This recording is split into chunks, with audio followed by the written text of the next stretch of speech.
আয়াত ১৩ يا أيها الناس إنا خلقناكم من ذكر وأنثى وجعلناكم شعوبا وقبائل لتعارفوا إن أكرمكم عند الله أتقاكم ইন্নাল্লাহ আলিমুন খবীর।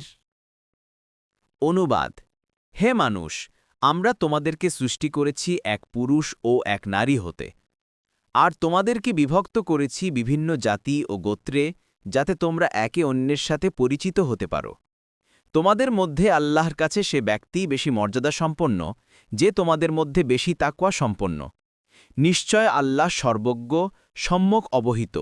তাফসির ১ আল্লাহর এই বাণীটি রাসূলুল্লাহ সাল্লাল্লাহু আলাইহি ওয়াসাল্লাম তার বিভিন্ন বক্তৃতা ও উক্তিতে আরও স্পষ্ট করে বর্ণনা করেছেন।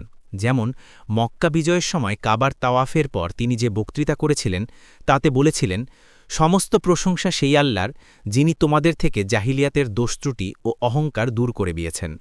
হে লোকেরা, সমস্ত মানুষ দুভাগে বিভক্ত। ১ নেককার ও পরহেজগার, যারা আল্লাহর দৃষ্টিতে মর্যাদার অধিকারী। ২ পাপী ও দুরাচার, যারা আল্লাহর দৃষ্টিতে নিকৃষ্ট। অন্যথায় সমস্ত মানুষই আদমের সন্তান, আর আদম মাটির সৃষ্টি। তিরমিজি ৩১৯৩। অনুরূপভাবে বিদায় হজের সময় আইয়ামে তাশরিকের মাঝামাঝি সময়ে নবী সাল্লাল্লাহু আলাইহি ওয়াসাল্লাম বক্তৃতা করেছিলেন। তাতে তিনি বলেছিলেন, হে লোকেরা, সাবধান, তোমাদের আল্লাহ একজন। কোনো অনারবের উপর কোনো আরবের, ও কোনো আরবের উপর কোনো অনারবের, কোনো কৃষ্ণাঙ্গের ওপর শ্বেতাঙ্গের, ও কোনো শ্বেতাঙ্গের উপর কৃষ্ণাঙ্গের কোনো শ্রেষ্ঠত্ব নেই আল্লাহ ভীতি ছাড়া। তোমাদের মধ্যে যে সবচেয়ে বেশি আল্লাহ ভীরু, সেই আল্লাহর কাছে সর্বাধিক মর্যাদাবান।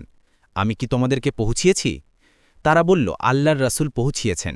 তিনি বললেন, তাহলে যারা এখানে উপস্থিত আছে তারা যেন অনুপস্থিত লোকদের কাছে এ বাণী পৌঁছিয়ে দেয়। মুসনাদে আহমদ ৫/৪১১। অন্য হাদিসে এসেছে, তোমরা সবাই আদমের সন্তান, আর আদমকে মাটি দিয়ে সৃষ্টি করা হয়েছিল। লোকজন তাদের বাপদাদার নাম নিয়ে গর্ব করা থেকে বিরত হোক, তা না হলে আল্লাহর দৃষ্টিতে তারা নাক দিয়ে পায়খানা ঠেলে এমন নগণ্য কীট থেকেও নীচ বলে গণ্য হবে। মুসনাদে বাজ্জার ৩৫৮৪। আরেকটি হাদিসে তিনি বলেছেন, আল্লাহ তাআলা কিয়ামতের দিন তোমাদের বংশ ও আভিজাত্য সম্পর্কে জিজ্ঞাসা করবেন না। তোমাদের মধ্যে যে বেশি আল্লাহ ভীরু, সেই আল্লাহ কাছে সর্বাধিক মর্যাদাবান। ইবনে জারির ৩১৭৭২। আরও একটি হাদিসের ভাষা হচ্ছে, আল্লাহ তাআলা তোমাদের চেহারা আকৃতি ও সম্পদ দেখেন না, বরং তিনি তোমাদের অন্তর ও কাজকর্ম দেখেন। মুসলিম ২৫৬৬৪, ইবনে মাজা ৪১৪৩। ২ অনেক মুফাসসিরের মতে বড় বড় গোত্রকে শুব, আর তার চেয়ে ছোট গোত্রকে কাবাইল বলা হয়। অপর কারো মতে অনরব জাতিসমূহের বংশ পরিচয় সংরক্ষিত নেই, সেহেতু তাদেরকে শুউব বলা হয়। আর আরব জাতিসমূহের বংশ পরিচয় সংরক্ষিত আছে, তাদেরকে কাবাইল বলা হয়। দেখুন কুরতুবী, ফাথহুল কাদির।